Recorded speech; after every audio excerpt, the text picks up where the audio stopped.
Hi everybody. This is going to be a short video about Chapter 6 in the McMurry Organic Chemistry textbook. This one's on organic reactions. What I really like about this chapter is that it basically focuses us in on what kinds of organic reactions there are. We can, of course, classify these probably like you did in Gen Chem in terms of what's going on, like an addition reaction, two reactants become one, elimination reaction where we have a large reactant that gets broken down into two or more smaller products, a substitution reaction where two molecules swap parts, and a rearrangement reaction, sometimes called isomerization, where one molecule rearranges to give some other molecule. Um, but but more interestingly, we can talk about the mechanisms in which those occur. So here is a classic addition reaction. We're going to see a ton of these when we study alkenes. Alkenes have this unsaturation, and these extra electrons can react with lots of binary compounds to form adducts like this. An elimination reaction, again, we'll see this when we talk about alkenes. Molecules like an alcohol, or frankly, like this alkyl halide here, can be treated with a number of different reagents to cause them to lose a binary compound to generate now an alkene. So this is an elimination. We had an alcohol to start with. We lost a hydrogen and a hydroxide from neighboring carbons in the form of a water molecule. Substitution reactions, this is called an esterification as an example. Here, oh sorry, this is not an esterification. This is an ester hydrolysis. We start with an ester, we react it with some other reactive oxygen here. So this is a water molecule, a little bit of an acid as a catalyst, and we can substitute this green bit for this pink bit. And so we see the substituted product, carboxylic acid, and we see the byproduct here as a different alcohol. This reaction can run in reverse. That would have been the ester synthesis or esterification that I misspoke in the beginning. In either case, this is a substitution reaction because we had two molecules that are swapping some piece of with one another. And here's an example of a rearrangement. This particular one you'll find in your Bio 101 textbook when you look up glycolysis. This happens about halfway down once we get from 6 carbons sugars down to 3 carbon sugars. We can get this rearrangement between DHAP and glyceraldehyde 3-phosphate. So we call this an isomerization in biology at least, sometimes in regular chemistry as well. But you can see essentially what's happened is that this hydrogen, this green hydrogen, has moved up here along with one of these black hydrogens. And so we had a change in the structure of this thing. And in the case of glycolysis, this is enzyme catalyzed, but we have a movement of atoms within the same molecule. Now, how do those things happen? Well, in organic chemistry, we focus on the mechanisms. And from this point in the class on forward, you're going to be drawing lots and lots of mechanisms using curved arrows. So what we are focusing on this slide is just to say that those curved arrows have specific meaning. Most reactions that we're going to study in the class are so-called polar reactions, or asymmetrical, where a pair of electrons moves together to do some chemical work for us. So the bottom of this first box shows us a polar bond breakage. So we have a bond between A and B, and presumably B is more electronegative. It's pulling on those shared electrons. It wins the battle. Notice this arrow is a regular arrow with sort of two barbs on the head that signifies the two electrons that are coming with. So when this bond breaks, we would call this a heterolytic cleavage, meaning that the two atoms receive different parts of this broken bond. B receives the pair of electrons, A receives nothing. And you see the charges that result. Above that is a so-called homolytic cleavage, or a symmetrical bond breaking. So when this bond gets broken, we'll have one electron, notice the one-headed or one-barbed arrow here, going with A, and one electron going with B. And this produces two radical species. A radical is a chemical that has an unpaired electron, and that of course makes it very reactive. At the bottom here, we have examples of bond making now. The same kind of a thing. The top line is radical bond making. So we have one electron coming from each of two sources. In this case, it's two radicals coming back together to form a bond. On the bottom, we have a more typical or certainly a more common in our studies this semester organic reaction. This is a polar bond making where some nucleophile here has some electrons, and it's going to use those electrons to form a bond with some electrophile A. And so we see the bond here. Please be careful with the curved arrows. The arrows with a sort of standard arrowhead with the two barbs on it indicate two electrons moving. The single barbed arrows indicate one electron moving. And electrons like this, curved arrow electrons in organic chemistry, always start where there's an excess of electrons, and they point to where those electrons are bonding. So here are the radical reactions. We're going to talk a bit about radical reactions here. And so we've seen these two particular pictures, but they are extremely reactive. So, well, why? I hope it makes sense that when we have this unpaired electron, remember from Gen Chem and way back that electrons are in their lowest energy state when they're paired together. We talked about way back before how atoms are most stable when they have a full outer octet of electrons. And so having one unpaired electron, essentially that electron is looking for a partner to get to that lower energy state. So these are useful, I say here, for a number of unconventional reactions. Well, what kinds of unconventional reactions? Some things that involve curing. So you might talk about like some epoxy kinds of reactions. You might talk about some polymerization kinds of reactions. What we're going to see here in a minute is that we can use radicals with their enhanced reactivity to do substitutions that we might not normally be able to do.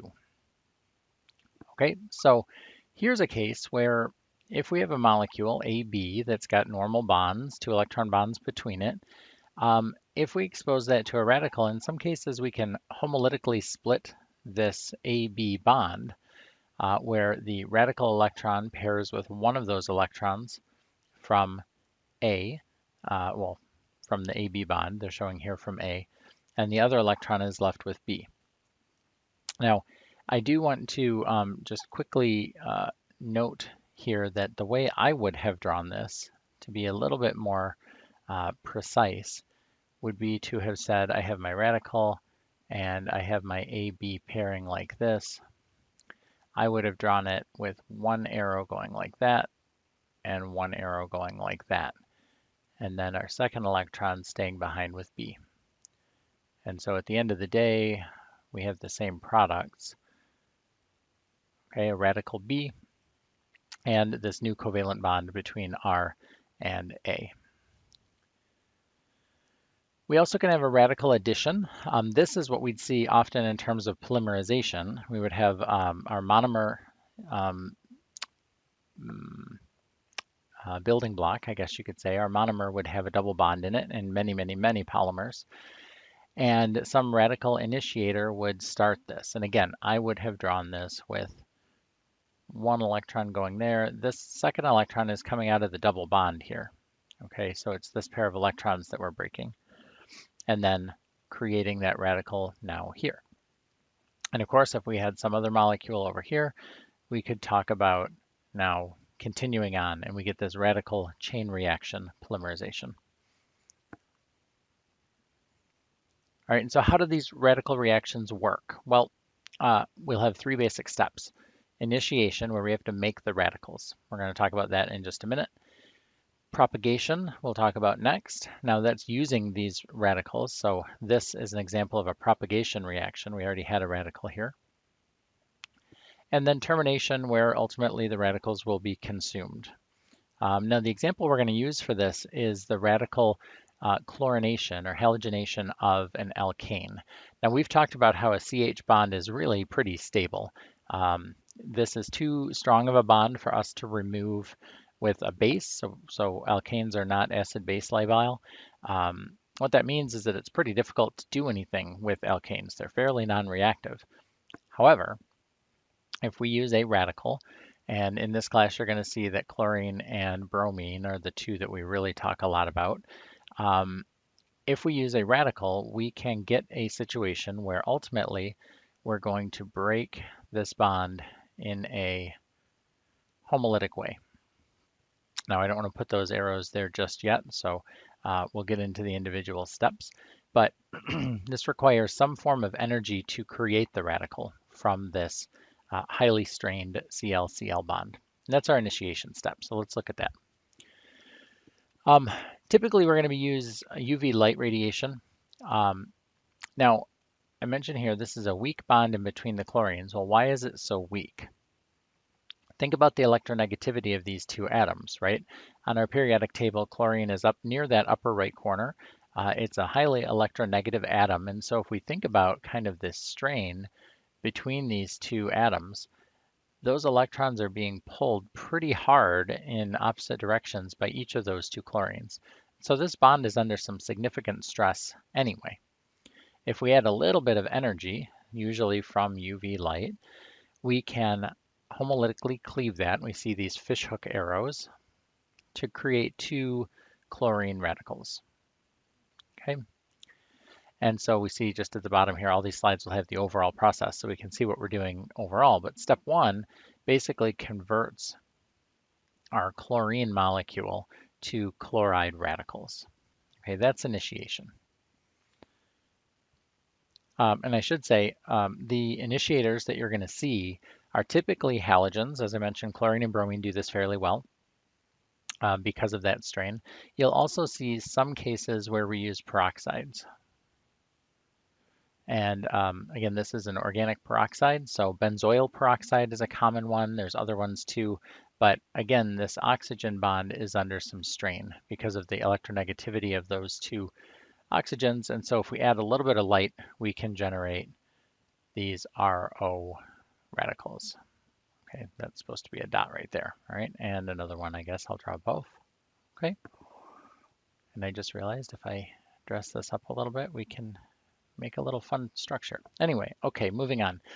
Once we have those radicals formed, okay, we have chloride radical here. We know that this extra electron is unpaired and so highly reactive, and we can get that polar, we can get that symmetrical bond breaking here between the hydrogen and a carbon of an alkane. And they're showing us here just using methane as an example just to keep it simple. Okay, so we've elucidated one hydrogen out here, maybe that's this blue one, just so we can see what's going on.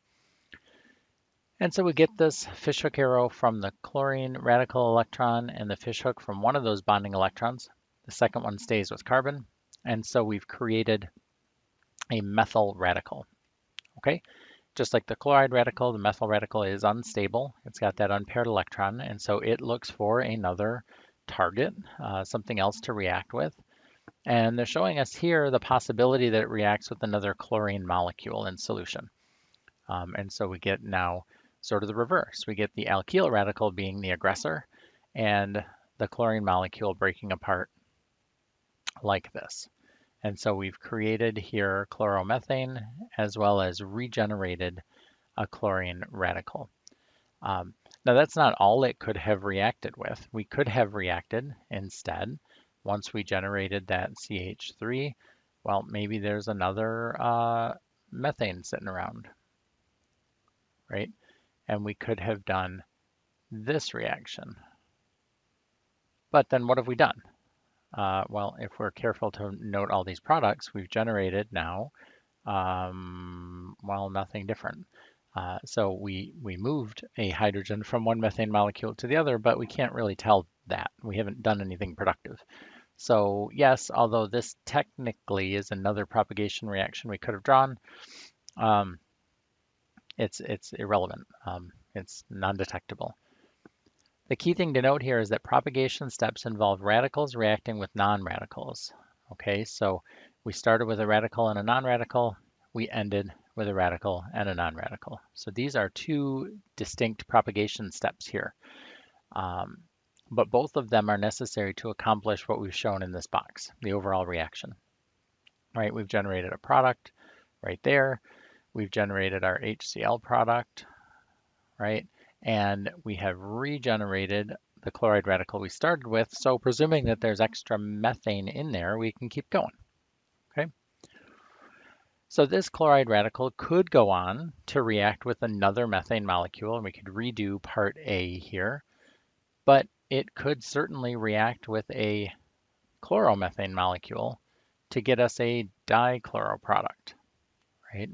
That could in turn perhaps react to give us a trichloro and then ultimately a tetrachloro if we kept going.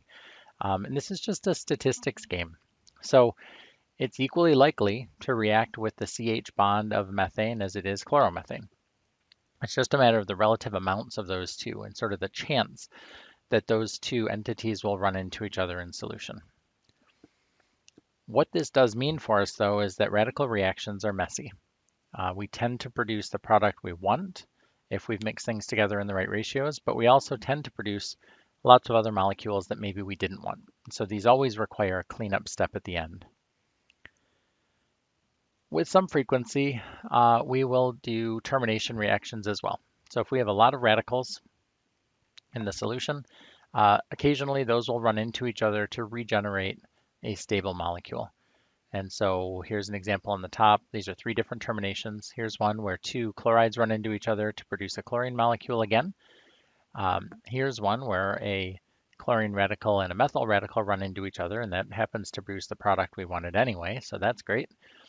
Here's one where two methyl radicals happen to run into each other, and then we produce a totally different product that we didn't want at all. So we've produced ethane here. And this ethane, of course, then could be the target for subsequent reactions. So in practice, a lot of times what we do is that we either use radical reactions to create the fully substituted product, and that would be we'd add, in this case, a lot of chlorine so that we are producing carbon tetrachloride, right? We still might produce 2 or 3 carbon molecules like this. We'd have to purify those, but we don't have to worry about all the intermediate ones. Or we very, very carefully, slowly add in this chlorine in low levels so that we can get just the mono subproduct that we wanted. And so here's an example of a problem you might see just to test whether you understand how this works, okay? Draw and name all monochloro substitution products you might obtain by reacting these guys. All right, so I've circled here all of the different positions that we have. And what I mean by different is, say this methyl group on the left, if we substituted chlorine for any of these 3 hydrogens, we would get the same product, right? We would get that product. Whether I substitute 1, 2, or 3 of these, any one of these hydrogens, it doesn't matter. Okay, these are monochloro substitution products, so only 1 chlorine being substituted. Likewise, on this next carbon over, there are 2 hydrogens implied there. Now, technically, if you're paying attention to the last chapter, these are pro-R and pro-S hydrogens. So quite technically, if we include stereochemistry, we could produce 2 different products here, 2 different monochloro substitution products. One would have a wedge here, chlorine, and one would have a dash chlorine.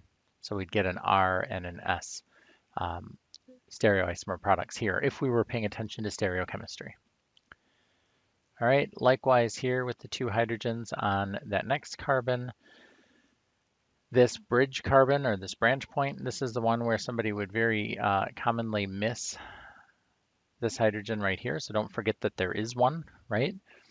And then all 6 of these hydrogens on the 2 methyl groups are identical. They're all terminal hydrogens.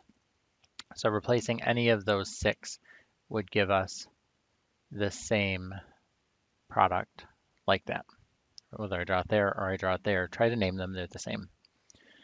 And so how many can I get? Well, 1, 2, 3, 4, 5 if we're not considering stereochemistry, or 1 at the end, 2, 3, 4, 5, 6, 7 if we are considering stereochemistry. So take some practice here looking at molecules, looking for that symmetry, looking for proton equivalence. If you're ever unsure, go ahead and draw the substitution product you're thinking of and name it. You know how to name these things.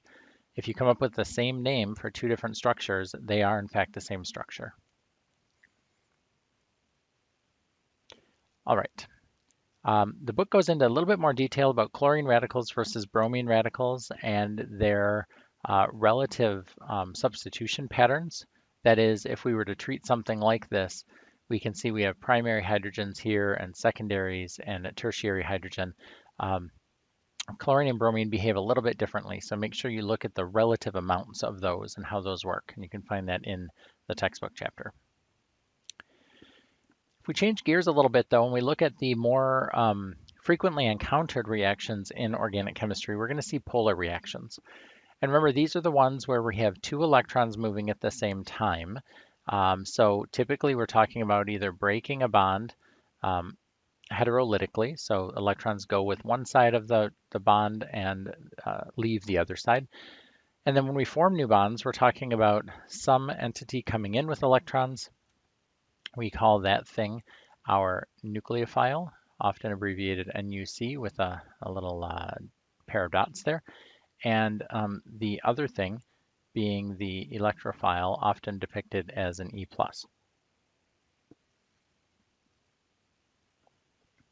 Okay, so our terms here we'll get back to in just a minute, nucleophile and electrophile, but you're going to see those a lot. Most reactions we're going to study in chemistry are polar reactions, and what we'll see is that the reactivity of a particular pair of electrons depends on its environment. So the electronegativity of the atom it's attached to, the size of that atom, if there's resonance stability, all those factors that we've talked about in the early chapters of the class. Here are some polarity patterns of our different functional groups. Hopefully these all look familiar. In the vast majority of cases, carbon is going to be the positive part of a polar pair because oxygen and nitrogen, halogens, even sulfur are all more electronegative than carbon. So you can see the vast majority of these have a carbon as a positive partner, meaning that if we were to cleave the bond between carbon and something else, the something else would take the electrons with it. The one category here that we should note as an exception is when we have carbon bonded to a metal atom. We're going to spend a little bit of time on this in the later chapter, but when that metal atom is a Grignard reagent, is a magnesium with a halogen, we call that a Grignard reagent. And we'll see later on that there are several different lithium and copper varieties of this. But in general terms, if you have a carbon attached to a metal, the metal will be the positive partner in that polarity. And so this is one of those opportunities where the carbon can act as our nucleophile, and that makes these organometallic reactions really very useful. There are two terms here you're going to see in the reading. What I've been saying is polarity. So when we have a shared bond like this, if I have polarity, that means that those electrons are shared more closely with one or the other of those atoms, such that when it breaks, one of them will be more likely to get those electrons. The more electronegative partner will be more likely to get the electrons when the bond breaks. Polarizability. Polarizability is this tendency for electrons to shift around an atom, and we'll see this a lot when we talk about, for instance, large nonpolar molecules like iodine, right? This is a nonpolar bond, of course. In contrast, though, to chlorine or fluorine or bromine, iodine atoms are really, really, really big. And so these electrons, remember our valence electron stuff from the periodic table, these aren't period 2 electrons or period 3 electrons. These are way out in that far distant electron shell for iodine. And so the nucleus of iodine has a lesser hold, a weaker hold on these electrons in the first place. And what that means here is that in contrast to, say, chlorine, in comparison to chlorine, the iodine electrons can kind of be shoved a bit more. Oh, that's a resonance arrow. I don't want to do that. Can kind of be shoved a bit more, whichever way they need to. So for instance, if a nucleophile were to approach from this side, like this, these electrons could very easily be pushed over there. And likewise, if the nucleophile were to have approached from the left, they could have been shifted to the right. In general, bigger atoms hold electrons more loosely, so they're more polarizable. So if we're comparing sulfur to oxygen in group 16, or iodine to chlorine, for instance, in group 17, we see the bigger sulfur and iodine are more polarizable. I already mentioned electron flow. Always draw your arrows going from the point of electron density to the point of electron poverty. So from the nucleophile to the electrophile. Nucleophiles in general, these are the guys that are going to have extra electrons. So they must have extra electrons. You're going to be looking for lone pairs like this, looking for double bonds maybe. They need to have extra electrons that can do some work for us. In the acid-base chapter, we would have called these Lewis bases. They don't have to have hydrogens, remember, for the Lewis definition, but these are electron donors. So they will have either a negative charge, like we've got here OH and Cl ions, or a neutral charge, but they have to have lone pairs, like ammonia and water. In contrast, electrophiles are electron poor, so these would have been called Lewis acids. These guys are going to either have a positive charge, like the hydronium ion here, or like the carbon part of an alkyl halide, or the carbon part of a ketone, most of those functional groups that we talked about before, right? So either a positive charge altogether or a positive polarity. And in organic chemistry, it's much more likely you'll see the polarity. You'll see some electronegative atom pulling electron density away from a carbon, and then that carbon is receptive to the approach of new electrons. We can draw reaction arrows like that. So identifying so-called phials, okay? Are the following molecules nucleophiles or electrophiles? Well, we look at this and we say, well, positive charge, he's looking for electrons. That's an electrophile. Cyanide ion, negative charge, needs nucleophile every day. This one's a little tougher unless we draw the electrons here, okay? Methylamine can be a nucleophile, right? It can go and do some work attacking some poor electrophile like that, but it also has acidic hydrogens. And so if something sufficiently basic were to come up and react with it, we could potentially lose one of those hydrogens. So most commonly you'll see amine bases are going to be nucleophiles. And then down here, not sure about this trimethyl sulfur, what's going on here? We haven't seen this before, but it has a positive charge, surefire electrophile. All right, so here's an example. And this is an example we're going to see again in the alkenes chapter. I've got an alkene over there, ethylene, or a systematic name we'll learn is ethene. This is going to be our nucleophile. Well, how do I know that? Two things. One, I can see that this is polarized. So I have a partially positive hydrogen and a partially negative bromine. That at least suggests that that hydrogen could be an electrophile. Also, I see a lone pair, not a lone pair, sorry, an extra pair of electrons here, a double bond.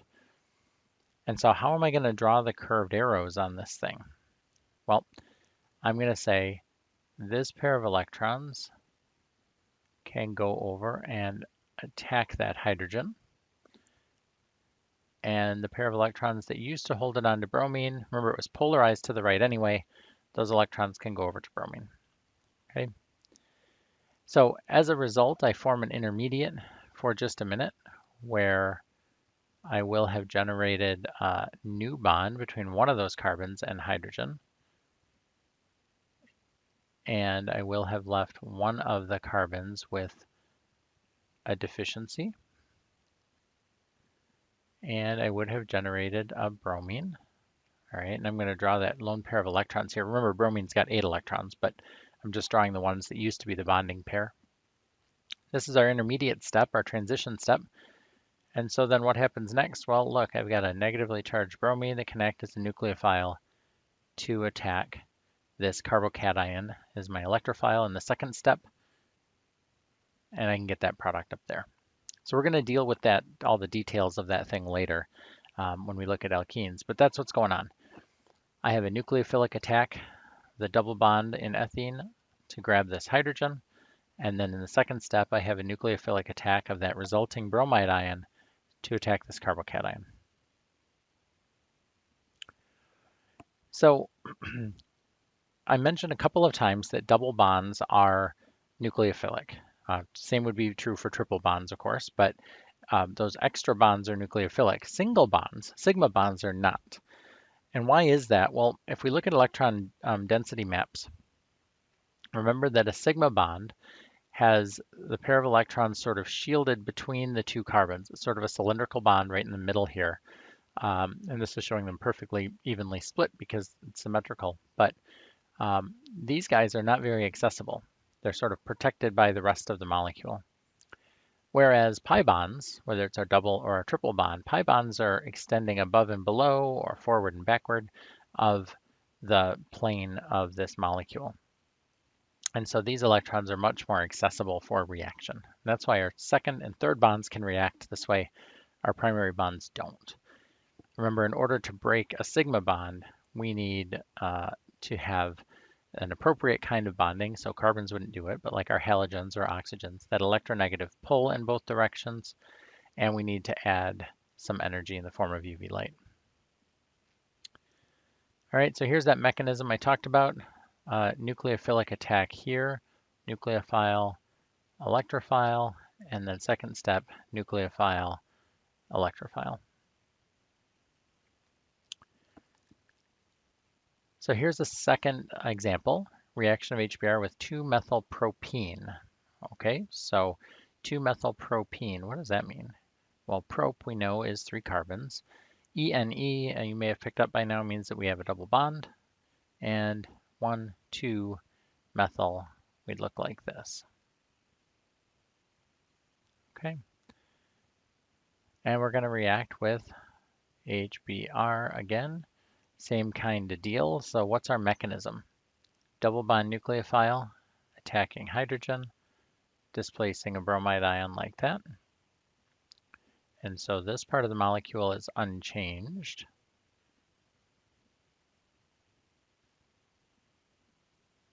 Now instead of CH2, I've got a CH3, and I form a positive carbon there. And my byproduct was that bromide ion that got displaced. Okay, so structure of the carbocation formed right there.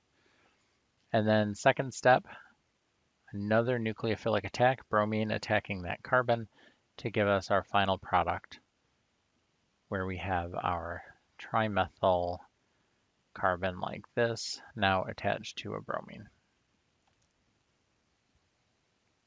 Okay. Oops, and if I hadn't drawn all over it, that was a prettier view. So again, using curved arrows correctly, electrons move always from an electron source, the nucleophile, to an electron sink, the electrophile.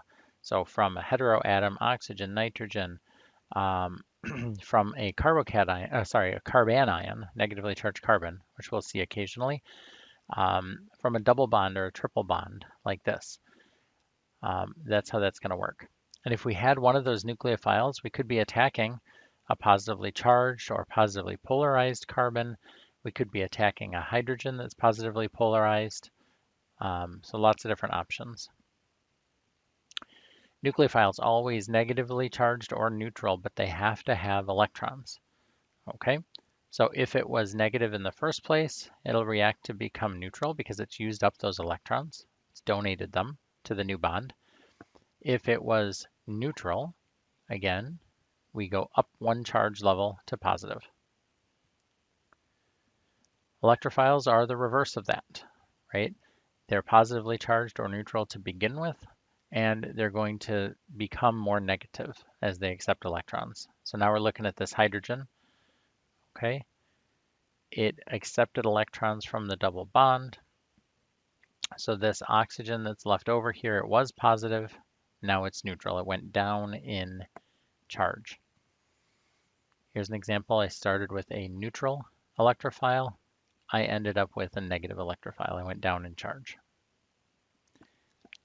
And and it's worth stating here, the negative charge has to be stable. Okay, so for instance, this bottom one works with a bromine in this position. It wouldn't work if this was a carbon because that resulting C negative would not be stable. Carbon's not electronegative enough to do it.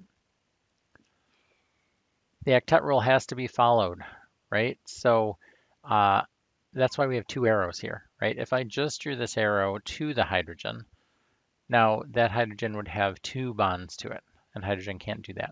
So I've got to break this other bond. I'm trading one for the other. And so keep that in mind as you go through, okay? Curved arrows for each reaction. You can try to assess which of these will be nucleophile and electrophile, and you can look at the products over here to see what must have happened.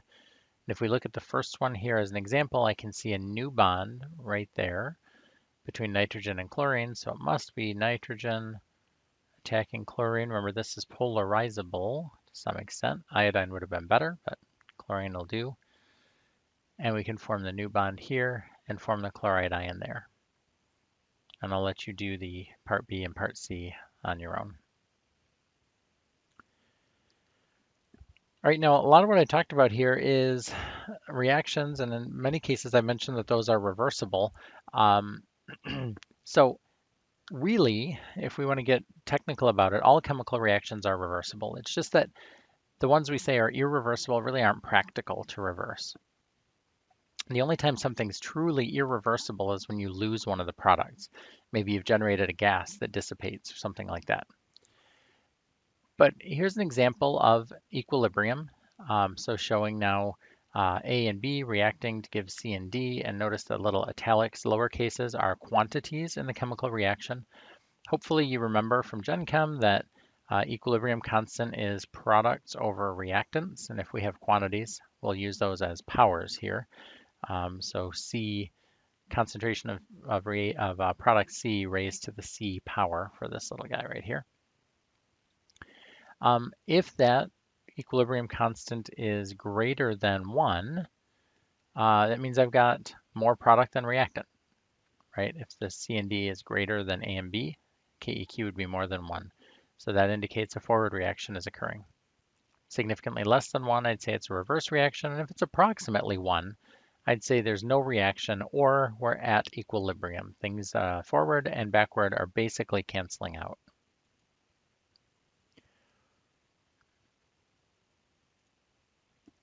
So KEQ tells us how much product and reactant are present at equilibrium. So we know the relative levels of those two categories, and we know the direction of the reaction. Is it moving forward or backward?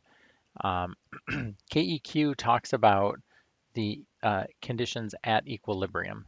You might remember from Gen Chem a quantity labeled with a capital Q that indicates the same ratio, but at any given time. By comparing Q and KEQ, we can determine sort of where we are in that particular reaction, if we're before equilibrium or past it. But this is telling us about equilibrium, but why does it proceed that way? Well, it's because of energy.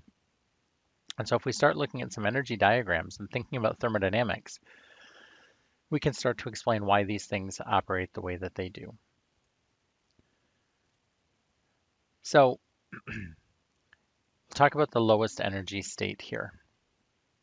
And to get to that, we have to talk about Gibbs free energy. This is the total energy, where we consider now not just the thermodynamics, well, it's all thermodynamics, but not just the heat of the reaction, but also the entropy. So if products have overall less energy than the reactants did, then when we subtract a small number minus a bigger number, we'll get a negative. That's where we're going to have here, reactants have more energy than products, or the other way around, products have less energy than reactants. This is a favorable reaction as written because we're losing energy overall. And so we say there energy is released by the system. You might remember the word exothermic and endothermic. That's when we're just talking about heat energy. So that's a delta H kind of a term. For delta G, for total energy, we're going to say endergonic when it's absorbing energy and exergonic when it's releasing energy. And so here's a wall of math for you, but just to say that we do have equations that can relate equilibrium constant to the energy of the system. And so the reaction looks like this. Delta G is going to be negative RT natural log of K. Or if we flip that around and do some log math, we end up with K is this exponent here on the E power. Remember, natural log and E are opposites, opposite functions. So R, you might remember from Gen Chem, again, gas law stuff, has values. Well, in thermodynamics, we have different units that we can use here. So if we're talking about joules, you'll use this number, 8.314 joules per Kelvin per mole. And if we wanted to convert that to calories, remember there's a 4-to-1 ratio here between joules and calories. So we end up with basically a quarter of that. Okay.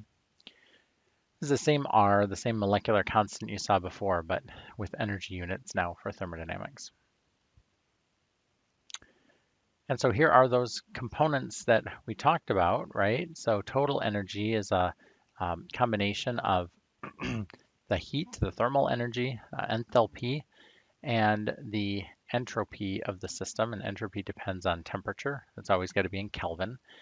And so here are those terms I talked about a minute ago, right? So make sure you're using these therm words when you're talking about delta H's, and the gonic words, exer and endergonic, when you're talking about delta G. All right, so here's that reaction that we saw earlier, okay? The reaction of ethene with hydrogen bromide to produce bromoethane.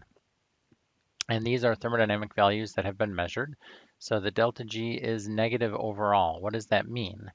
Well, that means that the product has less energy than the reactant. So going from here to product, I lose energy. That means this is a spontaneous reaction. It goes predominantly forward. We see that by the mismatch in these two arrows, okay? Why does it do that? Well, because it's got a very large enthalpic change, very large delta H, that's negative. All right, so I have a very large negative here, and then I'm subtracting a relatively small negative here, right? Now notice here, subtracting a negative, and I've got T right there. T is always positive, right? Kelvin temperature is always positive. If this temperature got high enough, conceivably, I could end up with a big enough positive value right here, right? Minusing a minus, a big enough positive value to offset delta H. And so this is an example of a temperature-dependent reaction. Kind of cool, right? At low temperatures, this delta H value is sufficiently negative to make the reaction spontaneous, but at very high temperatures, this second term will become more positive, or larger positive, and it could overwhelm delta H. So at low temperatures, this is spontaneous. At higher temperatures, it would not be spontaneous. It's kind of neat. And so separate to that is the rate of reaction, okay? Rate, unfortunately, also gets a K, but it's a little k compared to the big K for equilibrium. So don't get these mixed up, okay? Big Ks are talking about the state of the reaction, concentrations at equilibrium, whereas little k's are telling us how fast that will happen. So sample problems, which reaction is more energetically favored? Okay, so which one would happen more likely in the forward direction? One with a negative delta G or a positive delta G? Well, I hope by now you can picture the one that's releasing energy is going to be the spontaneous one. And so our negative value, energy is released. Likewise, which one is likely to be more exergonic, right? That means the same thing. We're releasing energy. If we're releasing energy, that means I want to have a big push towards product from reactant and little bitty back, okay? Big forward push. Big forward push means I'm going to have a very large K value. So the larger the K, the more exergonic, the more spontaneous it's going to be. Might still be slow, but it'll get there. And so you're going to see lots of reaction diagrams. We're going to finish up the chapter with a few of these to look at. So reaction diagrams allow us to depict this graphically, okay? And what we're seeing in this picture is some relative level of energy here. Notice there's no numbers on this axis over here, but our reactants together have some amount of energy. In order to get to our intermediate, this is the carbocation intermediate, right? We saw that on the previous slides. In order to get there, we need to overcome the energy to break this bond and form this bond, okay? So this is the first transition state. That delta G1 with the little double dagger thing, this is our activation energy. Okay, we need to get from here all the way up over this hill in order to get to that carbocation intermediate. And then from there, it's relatively easier. We have to get over a smaller bump, okay, because we've already gone up way high. To get over the smaller bump, that's our second activation energy, our second transition state. And then we release a bunch of energy overall. So our overall reaction releases energy. So our delta G here is negative, but we do have to be able to add in the energy to get over that bump in the first place. And so there's lots of questions you might ask about this particular reaction diagram. If we had numbers on here, we could talk about, well, which quantity represents the first activation energy that's here, the second activation energy is there, the energy of the intermediate would be from here up to there, okay? Total overall delta G is there. This shows us that we have a two-step reaction, right? I had one step with a transition state to get me to an intermediate, and a second step to go back this way. Notice if I had had a little bit more energy, I could have gone backwards over this first bump and back down here. Okay, so think about it like a ball you're rolling over this track. The most likely thing, if you get over this first hill, the most likely thing is to continue over the second hill and get down to the bottom. And once you're down to the bottom, it's going to take a lot of energy all the way up to there to be able to go backwards.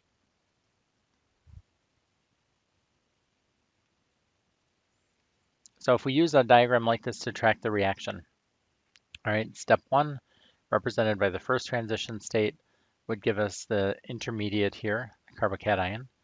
Step two would be the second reaction. That's going to require a little bit of energy, represented as delta G2 double dagger. That's going to get us down to our product. The transition states that we're talking about are sort of a logical thing. Transition states must occur, right? If we're going from one state to another, there must be a blend in the middle. There must be some process where we're converting from one to the other. So I guess you could think of this as like if it's windy somewhere and it's still somewhere else, there's got to be a place in the middle where the wind is moderate. Or raining someplace and not raining some other place. There's got to be an edge to the rainstorm. The transition state in a chemical reaction can't be isolated. We're coming up with better technologies to visualize some of these to give us better inferences, but they can't be isolated.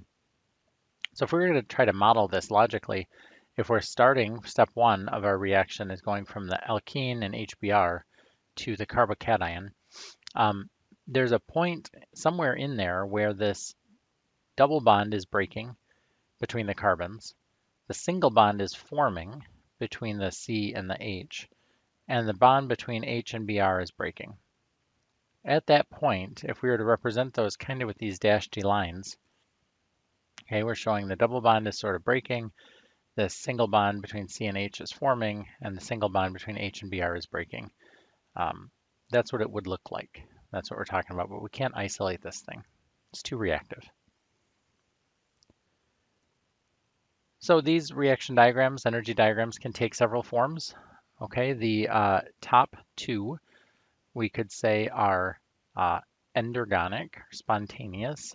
They have KEQ values greater than 1, so they favor products over reactants. And why do we know that? Well, because ultimately we're going down in energy. Okay. This first one has a relatively modest activation energy. The second one has a much larger activation energy. They're both one-step reactions, we go from reactant, we go over one bump at the transition state, and we go down to a product. That's it. So that's a one-step reaction. In contrast to this one that was a two-step reaction, right? We went from reactant over a bump to product, or intermediate. Okay, that's one step, and then there's a second step after that. The bottom two here are absorbing energy. Okay, we can see we go up in energy from reactants to products. These would be non-spontaneous. So if we were to do these reactions, we would have to add in sufficient energy to get us over this bump, but also to keep us, to justify this input in energy. Okay, so not spontaneous. Again, a relatively modest activation energy on the left, a relatively large activation energy on the right, represented by our double dagger G there. So in biology and biochemistry, what we often do, or what the body, what the cell has done, is that it's evolved a set of mechanisms that reduce the activation energy of a reaction. So if we were to think about, let's say, I don't know what this could be. Let's say we start with glucose here, and we go through glycolysis, and we end up over here at the far end. We go from a complex 6-carbon molecule to a whole bunch of, say, 2-carbon molecules over here. If we could model that as a single test tube process, we might have a very large activation energy. It might be unlikely to happen. In the test tube, if we were to talk about a single catalyst, a catalyzed reaction, we might be talking about bringing down that activation energy like that, which would make the reaction faster, right? It's a smaller bump to climb over. In biology, we oftentimes have enzymes that do individual steps here with relatively small activation energies, right? The activation energy for step 1 is there, and it's a favorable reaction like that. Okay, activation energy to step 2, but notice still slight down, favorable reaction, and again and again. So little tiny activation energies right there, but overall heading in the right direction, releasing energy every step. In the body, this energy oftentimes would be captured in other molecules. So maybe things like ATP, stored in other places, used to drive other reactions. But enzymes function, and particularly enzyme cascades like this, function to break up a complex process into smaller steps and to arrange the atoms in space so that the activation energy is lower and that reactions are more likely to happen.